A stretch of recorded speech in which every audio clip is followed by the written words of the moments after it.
কেৱল এটা সিম্পল মুদ্ৰা অভ্যাস কৰি আপুনি আপোনাৰ ভয় দূৰ কৰিব পাৰে আপোনাৰ যদি কৰবাত অত্যন্ত নিচা আছে নিচা দ্ৰব্য আপুনি এৰিব বিচাৰিছে তেতিয়া এই মুদ্ৰাটো অভ্যাস কৰি আপুনি সেই নিচা জাতীয় বস্তু এৰাৰ পৰা আপোনাক সহায় কৰে আৰু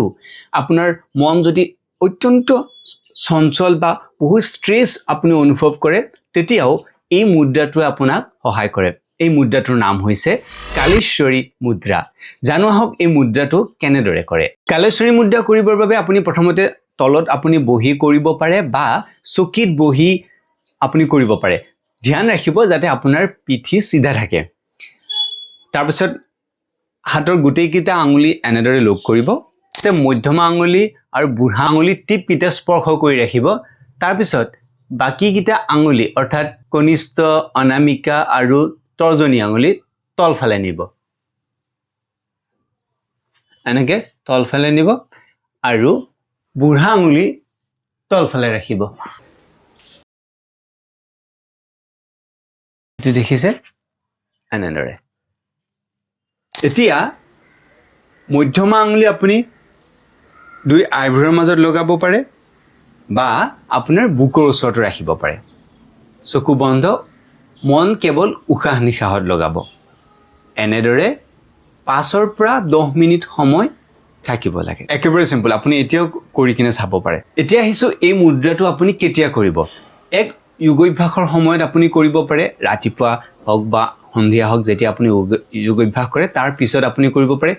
নহলে যেতিয়া আপুনি অত্যন্ত ষ্ট্ৰেছ অনুভৱ কৰিছে বা কিবা আপোনাৰ নিচা জাতীয় বস্তু আপুনি তাৰ পৰা হাত হাৰিব বিচাৰিছে সেই মুহূৰ্তটো আপুনি এই মুদ্ৰাটো কৰিব পাৰে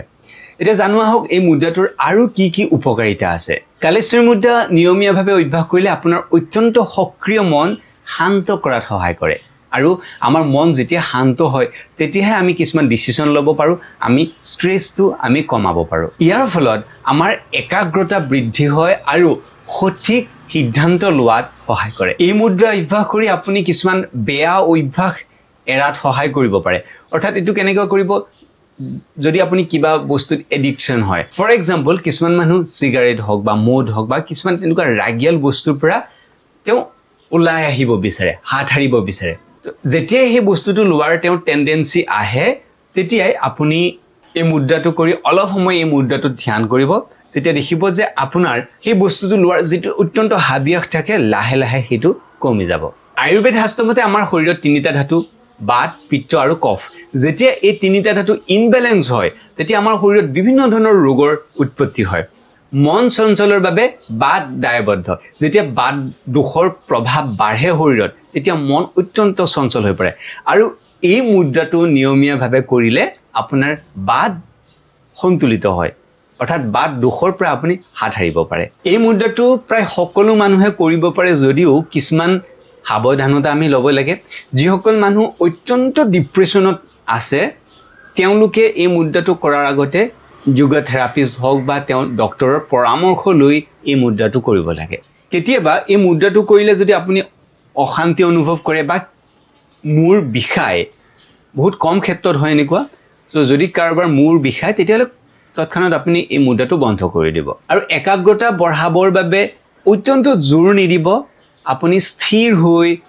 খুব সুন্দৰভাৱে ৰিলেক্স হৈ এই মুদ্ৰাটো অভ্যাস কৰিব এতিয়া আমি এই মুদ্ৰাটোৰ বিজ্ঞানটো বুজোৱা হওক কালেশ্বৰী মুদ্ৰাই আমাৰ পেৰাচিম্পেথেটিক নাৰ্ভাছ সিস্টেমক সক্ৰিয় কৰে যাৰ ফলত মগজু শান্ত হয় ই শৰীৰত কৰ্টিসল হ্ৰাস কৰে আৰু হৃদস্পন্দন নিয়ন্ত্ৰণ কৰে আঙুলিৰ বিশেষ স্থিতিৰ ফলত মগজুৰ প্ৰিফ্ৰণ্টেল কৰ্টেক্স উন্নত হয় যি আমাৰ চিন্তা কৰাৰ ক্ষমতা হলনি কৰে ই শৰীৰৰ পেশীসমূহ বিশেষকৈ ডিঙি আৰু কান্ধৰ টান ভাৱ কমাই তেজ চলাচল সুচল কৰে প্ৰাচীন যুগ শাস্ত্ৰৰ মতে মুদ্ৰাসমূহ হৈছে শক্তিৰ মোহৰ প্ৰাচীন ঋষিমুনিসকলে মুদ্ৰাৰ ব্যৱহাৰ চিত্ৰ বৃত্তি ৰোধ কৰিবৰ কাৰণে ব্যৱহাৰ কৰিছিল কালেশ্বৰী মুদ্ৰা ভগৱান শিৱৰ কালেশ্বৰ অৱতাৰৰ লগত জড়িত